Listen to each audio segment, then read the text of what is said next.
Good morning, good morning, good morning. Today is December 1, 2025. It's Monday. So, we are very thankful. Nandito na tayo ngayon sa December 2025 at 24 days na lang Christmas na.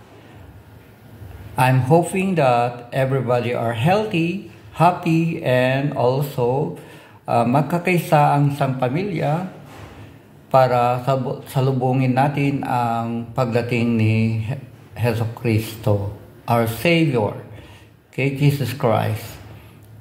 At also sa bansang Pilipinas, sana ay magkakaisa na tayo.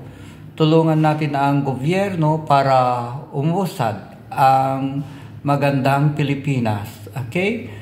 So, yan ang dapat natin gawin, magkakaisa, magmamahalan, at dapat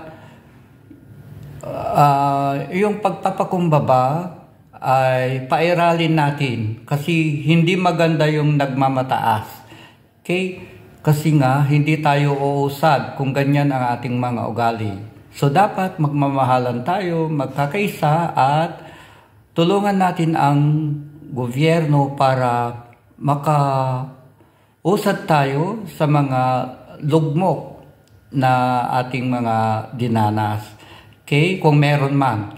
So, ayan. So, I'm hoping that we're all happy, blessed, healthy. So, ayan. Good morning, good morning, good morning. Thank you very much for watching.